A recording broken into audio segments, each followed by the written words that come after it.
Bem, pessoal, então vamos continuar aqui no nosso estudo para a prova da OAB realizada pela FGV e continuando fazendo as questões sobre direito societário, né, que, como eu disse a vocês, é o assunto mais cobrado se você for analisar o histórico das provas da OAB feitas pela Fundação Getúlio Vargas, né?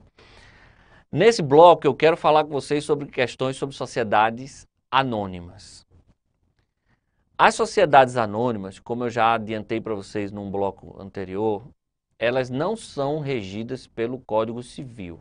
Elas são regidas por uma legislação específica, que é a Lei 6404 de 1976. É uma lei enorme. É uma lei que cada artigo tem não sei quantos parágrafos, não sei quantos incisos. É uma lei extremamente técnica, muita coisa técnica mesmo. A parte de demonstrações contábeis e financeiras, quem estuda contabilidade sabe que é um inferno. A parte de mercado de capitais, de bolsa de valores também é uma parte também super técnica, chata, aquela parte dos valores imobiliários e tal. Então, não é um assunto muito fácil de ser estudado e de ser aprendido, né? E preciso ser sincero com vocês. Quando uma banca examinadora quer fazer o aluno errar uma questão, se é que eles querem isso, não sei, mas quando quer fazer uma questão mais difícil, é isso que eu estou querendo dizer. Na prova de direito empresarial, sociedade anônima é o assunto a ser buscado, né?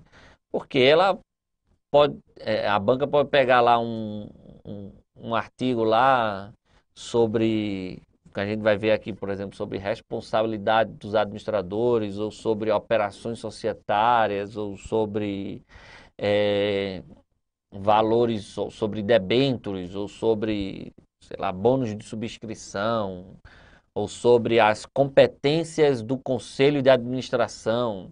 E vai colocar uma decoreba lá e pode ser que muita gente não saiba, não conheça aquele artigo, não tenha lido, porque, como eu disse, é uma lei enorme, é uma lei super técnica, os conceitos não são fáceis de serem guardados, gravados, é tudo, muitas coisas assim muito fora da realidade normal do nosso dia a dia, então é um assunto meio cabuloso mesmo. Mas vamos lá, cai na prova, então a gente tem que falar. Algumas características importantes das sociedades anônimas, que geralmente são cobradas em prova. Um, Isso a gente já até falou em outro bloco. Quando eu estava falando de cooperativa, eu acabei falando desse artigo. O artigo 982, parágrafo único do Código Civil. A sociedade anônima é sempre uma sociedade empresária, independentemente do seu objeto. Então, ela é sempre uma sociedade empresária, independentemente do seu objeto. Sempre. Então vai ser sempre registrada onde? Na junta comercial. Qual é o nome empresarial utilizado pela sociedade anônima? Isso também é muito cobrado. Denominação. Ela não pode utilizar firma social. Ela só pode utilizar denominação, né? E aí a denominação da sociedade anônima, você vai usar uma expressão linguística qualquer como núcleo dessa denominação e para identificar que é uma sociedade anônima, ou você pode utilizar a expressão sociedade anônima, por extenso ou abreviado, né, SA, ou você pode utilizar a expressão companhia. Poucas pessoas sabem disso. Você não precisa usar a expressão SA, você pode usar a expressão companhia, por extenso, companhia ou abreviado, CIA.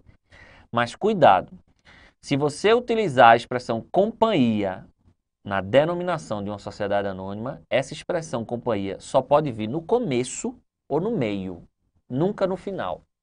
Anotem isso.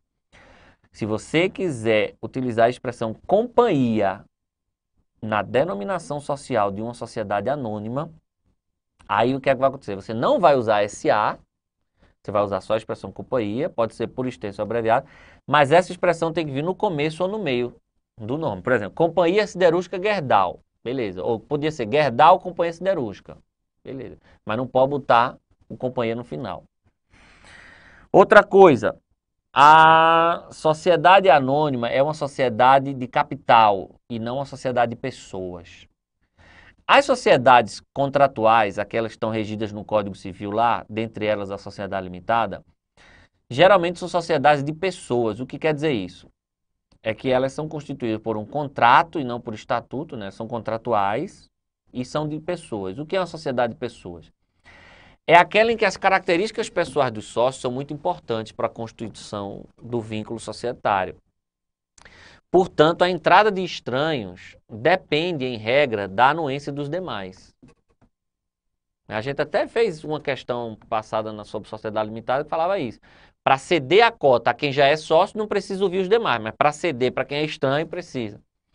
Nas sociedades de capital, não. Como o nome já está dizendo, não são sociedades de pessoas, mas de capital. Então, não importa a pessoa do sócio. Não importa se o cara é gordo, se é magro, se é branco, se é preto, se é brasileiro, se é estrangeiro, se é uma pessoa física, se é uma pessoa jurídica. O que importa é o capital que está investindo. Se é homem, se é mulher. Então, a sociedade é uma reunião de capital e não de pessoas. Então, muitas vezes você é acionista de um SA, você não sabe nem quem são os outros acionistas. Se é uma sociedade de capital aberto, por exemplo, você comprou ações, né? Você nem sabe, né? Então, o que importa é o capital que está sendo investido. Então, a entrada de estranhos independe da anuência dos demais. É outra característica da SA. Outra característica que a gente até já falou também em outros blocos. A responsabilidade do acionista é restrita ao valor da sua ação. E não há responsabilidade solidária pela integralização total do capital social. Não há. Na sociedade limitada, há. Na sociedade anônima, não há. E acho que é isso. Então, essas características importantes da sociedade anônima, não é? Tem aquela divisão, aquela classificação, companhias abertas e companhias fechadas. Qual é a diferença? Companhia fechada é aquela que não tem autorização para negociar seus valores mobiliários. O que são valores mobiliários, André? São títulos que a sociedade anônima emite com a forma de obter recursos, né, para fazer frente aos seus investimentos e tal, né? É uma forma de ela se endividar e é uma forma, portanto, de ela captar recursos sem precisar pedir empréstimo, pedir financiamento. Essa é a vantagem da sociedade anônima. Ela tem esses instrumentos. Então, ela emite esses valores mobiliários, além das ações, que são o valor mobiliário mais conhecido e mais importante da SA, porque é o valor que representa o capital social. Ela pode emitir debêntures, partes beneficiárias, bônus de subscrição, são outros valores mobiliários que a sociedade anônima emite. Esses são os mais famosos, mas tem outros também, né? Então, a sociedade anônima fechada é aquela que não tem autorização para negociar seus valores mobiliários no mercado de capitais. A sociedade anônima aberta é a que tem essa autorização. Quem é que confere essa autorização? A Comissão de Valores Mobiliários, CVM. A CVM é quem confere essa autorização para que a sociedade anônima abra o seu capital, né? E possa, portanto, negociar seus valores mobiliários no mercado de capitais. A CVM é uma agência reguladora que atua como ente regulatório do mercado de capitais. Então, ela não só autoriza a abertura de capital, como ela fiscaliza a atuação dessas sociedades anônimas e das bolsas de valores e tal, das corretoras que atuam no mercado de capitais, né, podendo, inclusive, aplicar sanções e multas e tal. E é isso. Com outras coisas importantes sobre sociedade anônima, eu vou falando aqui ao longo da resolução das questões, certo? Olha lá. As sociedades anônimas têm uma pesada estrutura, necessitando, assim, de vários órgãos para atingir seu desiderato, cada um com sua função específica, né? Por exemplo, a Assembleia Geral é um órgão da sociedade anônima, é o órgão que congrega todos os acionistas podem fazer parte da Assembleia Geral. Aí você diz assim, André, mas eu lembro que um professor meu falou que nem todos os acionistas têm direito de voto. É verdade isso? É. O direito de voto não é um direito essencial na sociedade anônima. Não é um direito essencial do acionista. Existem ações que não conferem direito de voto. Existem acionistas que não possuem direito de voto. Aí você diz assim, André, então se você está dizendo que é verdade isso, que existem ações que não conferem direito de voto, portanto existem acionistas que não possuem direito de voto, então está errado o que você falou aí, que todos os acionistas podem participar da Assembleia Geral, porque quem não tem direito de voto não vai participar. Não, eles podem participar. Mesmo os acionistas que não possuem direito de voto, eles podem participar da Assembleia Geral. Porque, embora não tenham direito de voto, eles têm direito de voz. Eles vão poder questionar, vão poder pedir esclarecimento, vão poder opinar, tá? Não vão poder votar, mas eles podem sim participar das Assembleias Gerais. O outro órgão é o Conselho de Administração. O Conselho de Administração é como se fosse uma mini Assembleia, né? Tem uma composição menor do que a Assembleia e, portanto, se reúne de forma mais fácil. É o órgão que tem por competência fixar as diretrizes negociais da companhia e tal. Seus membros são eleitos pela Assembleia Geral. Até bem pouco tempo, para ser membro do Conselho de Administração, tinha que ser acionista. Mas há alguns anos, poucos anos, a legislação foi alterada e hoje não precisa mais ser acionista para fazer parte do Conselho de Administração. Anota essa regra que, como é mudança recente, é sempre importante. Você tem a diretoria. Os diretores são aqueles que representam legalmente a sociedade anônima, são os representantes legais, né, e são aquelas pessoas que vão realmente tocar a companhia, né, vão tocar os negócios, vão representar legalmente a sociedade anônima e são os verdadeiros administradores, os que põem a mão na massa, né, os diretores. Aí você tem diretor financeiro, diretor comercial, diretor de marketing, diretor de RH. São aquelas pessoas que vão assinar em nome da sociedade e vão praticar realmente os atos de gestão. O Conselho de Administração, ele fixa as diretrizes e tal, mas os diretores aqui põem a mão na massa. Os diretores são eleitos pelo Conselho de Administração, né? Os membros do Conselho são eleitos pela Assembleia e os diretores são eleitos pelo Conselho. Quando não há conselho, aí os diretores são eleitos diretos pela Assembleia Geral. Mas quem é que pode não ter conselhos? As sociedades anônimas fechadas. As sociedades anônimas fechadas podem não ter conselho de administração. O conselho de administração é facultativo nas sociedades fechadas. Então, nesse caso, a diretoria é eleita diretamente pela Assembleia Geral. E, finalmente, você tem o Conselho Fiscal, né, que é aquele órgão fiscalizatório que vai emitir pareceres sobre contas, sobre contratos e tal. Aí eles aqui, um desses órgãos é a diretoria, sendo seus diretores efetivamente os administradores da companhia. Esses diretores possuem alguns deveres para com a sociedade e para com o mercado.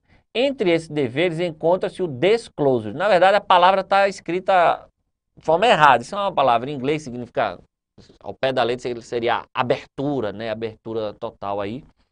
E é disclosure com I, e não disclosure.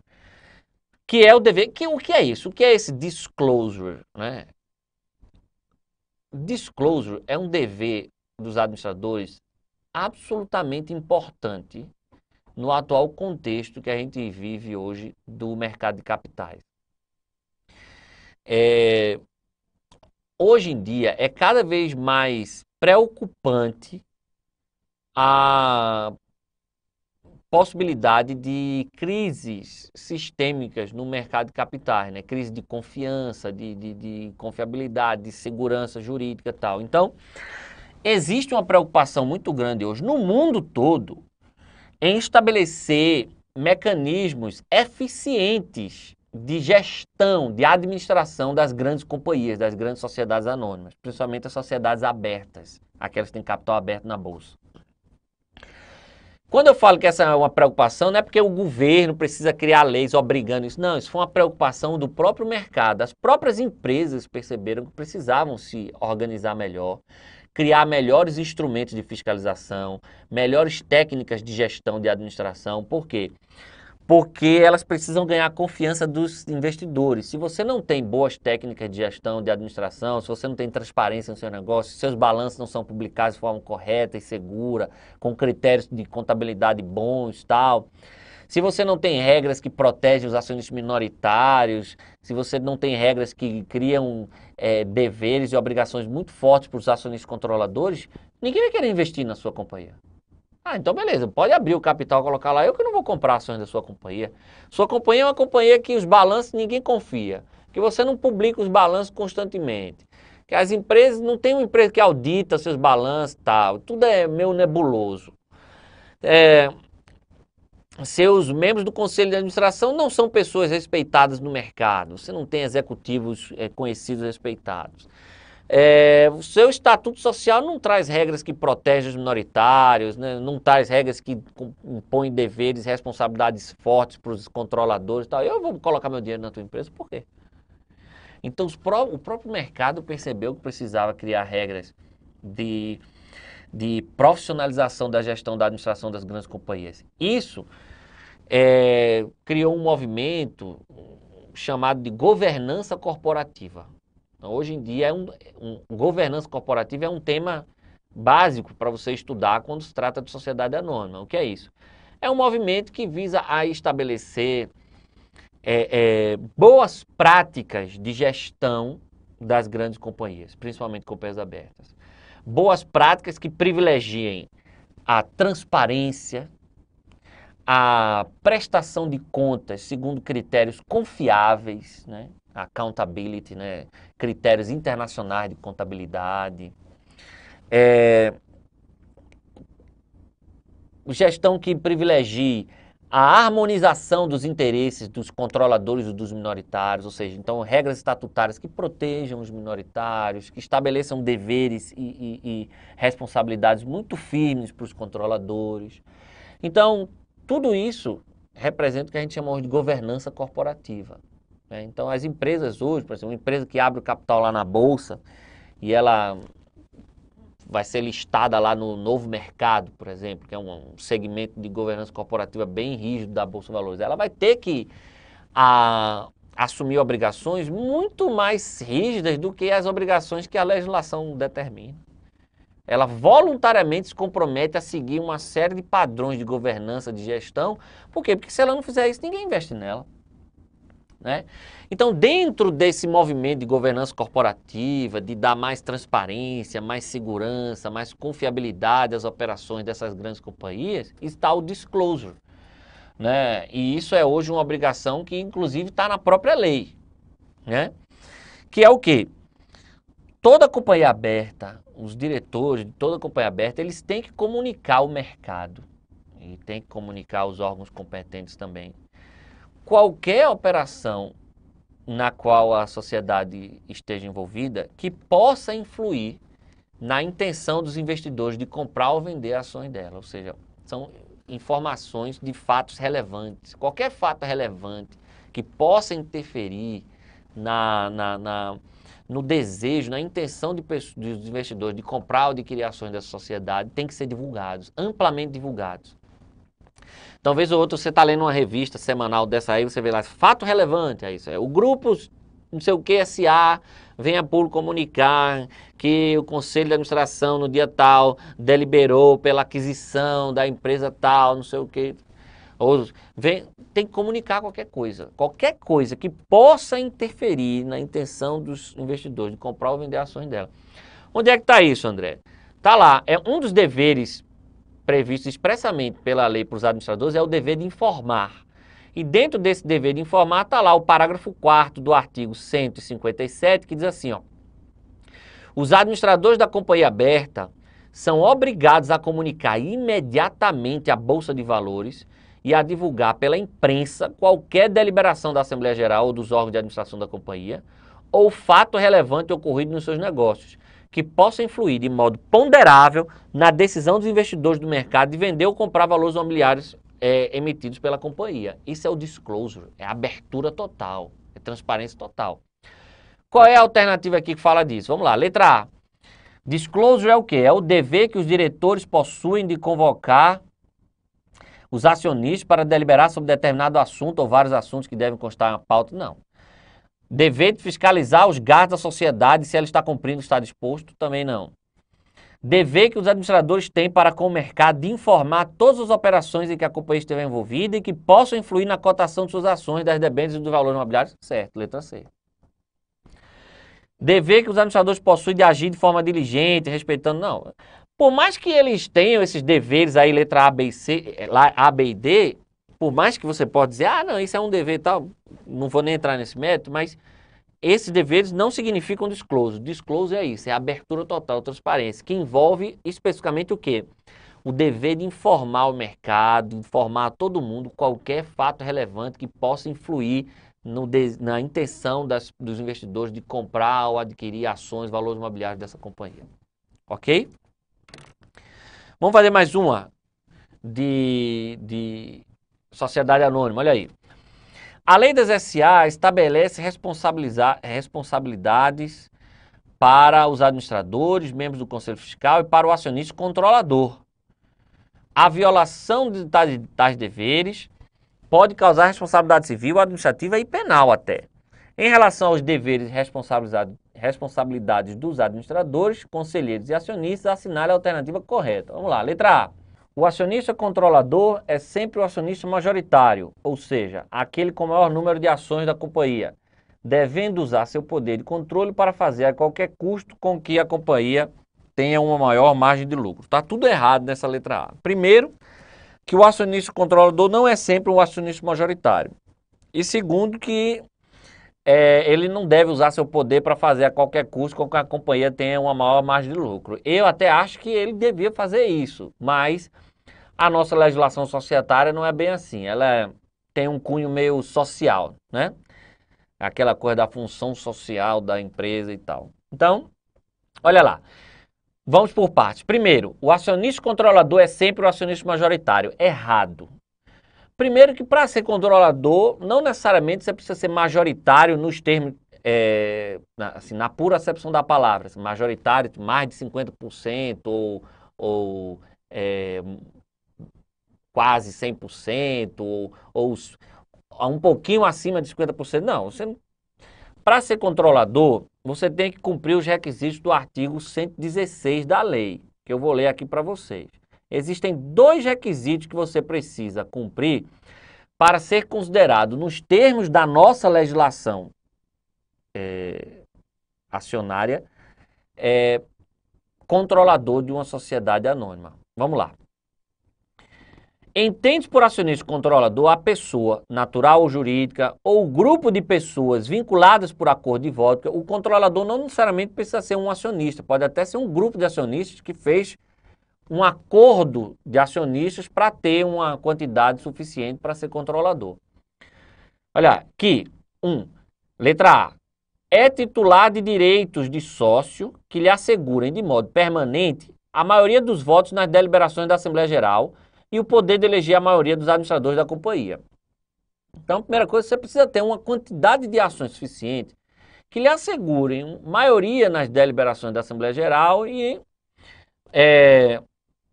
o poder de eleger a maioria dos administradores da companhia. Não necessariamente, para conseguir isso, você precisa ter mais de 50%, 60%, 70%. Não. Às vezes você, com um número até reduzido, você consegue isso, né? Porque às vezes você tem ações que não dão direito de voto, né? A Assembleia Geral ela tem um quórum de instalação baixo. Então, desde que você tenha um número suficiente que lhe assegure isso, o quê? De modo permanente, a maioria dos votos na deliberação da Assembleia Geral e o poder de eleger a maioria dos administradores da companhia. E 2, isso só não é suficiente para você ser considerado controlador. É preciso que você use efetivamente seu poder para dirigir as atividades sociais e orientar o funcionamento dos órgãos da companhia. Ou seja, existem dois requisitos para ser considerado acionista controlador. Um requisito objetivo, que é você ter ações no número suficiente para ter maioria dos votos nas deliberações da Assembleia Geral e o poder de eleger a maioria dos membros do Conselho de Administração, beleza. E tem um requisito de natureza subjetiva. É preciso que você efetivamente use essa sua maioria, né?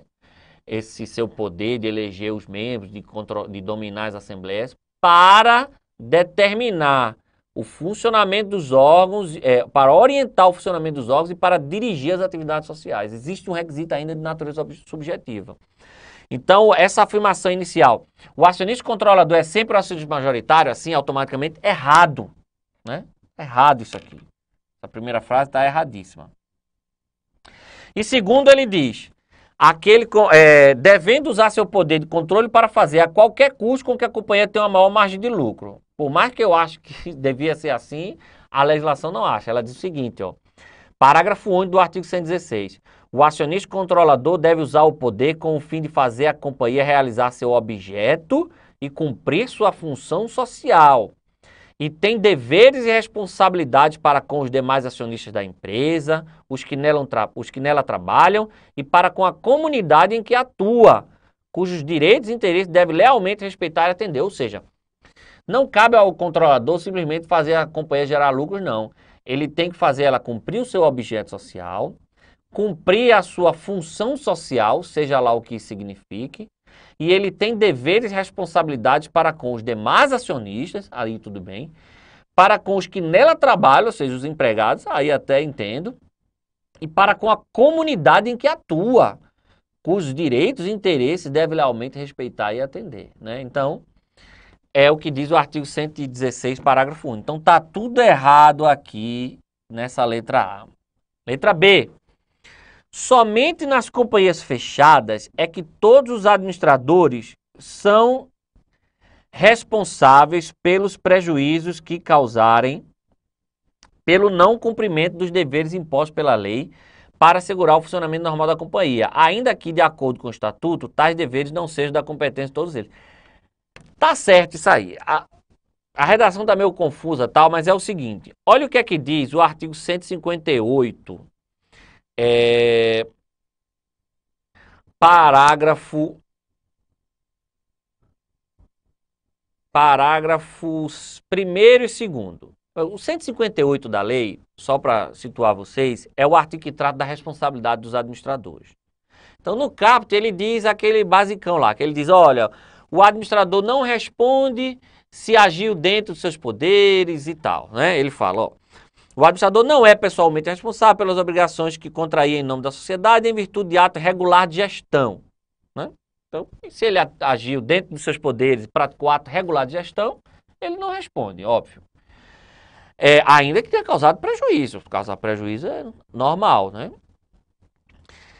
Responde, porém, civilmente pelos prejuízos que causar quando proceder dentro de suas atribuições com culpa ou dolo ou com violação da lei ou do estatuto. Aí, nesses casos, ele responde. Como é que ele responde, André?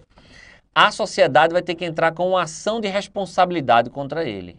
A Assembleia Geral delibera pela propositura dessa ação, entra com ação de responsabilidade para cobrar dele os prejuízos que os atos dele causaram à companhia. Aí veja o que é que diz o parágrafo 1º e o parágrafo 2º da lei. O parágrafo 1º diz assim, do artigo 158, o administrador não é responsável por atos ilícitos de outros administradores, salvo se com eles for conivente, se negligenciar em descobri-los ou se, deles tendo conhecimento, deixar de agir para impedir a prática, né? Aí tem mais uma parte aqui, o parágrafo 2º diz assim, os administradores são solidariamente responsáveis pelos prejuízos causados em virtude do não cumprimento dos deveres impostos por lei para assegurar o funcionamento normal da companhia, ainda que pelo estatuto tais deveres não caibam a todos eles. Então, em princípio, você diz assim, não, André, então a letra B está errada, porque eles assim, somente nas companhias fechadas. Não está dizendo aqui em todos, mas aí o parágrafo 3º diz assim, ó, nas companhias abertas, a responsabilidade de que trata o parágrafo 2º ficará restrita, ressalvado o disposto parágrafo 4º, aos administradores que, por disposição do estatuto, têm atribuição específica de dar cumprimento àqueles deveres. Então, realmente, só nas companhias fechadas é que todos vão ser responsáveis por esses prejuízos causados pelo não cumprimento de deveres impostos pela lei para assegurar o funcionamento normal da companhia. No caso de sociedade anônima aberta, só responde os administradores só vão responder dessa forma aí se eles tinham por atribuição específica dar cumprimento a esses deveres, certo?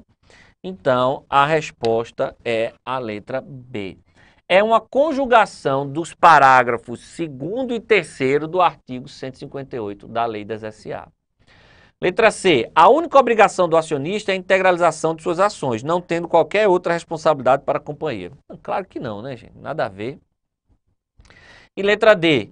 Para que os administradores sejam responsabilizados pela prática de seus atos, há necessidade de se causarem prejuízos efetivos à companhia e apenas se seus atos forem comissivos. Não.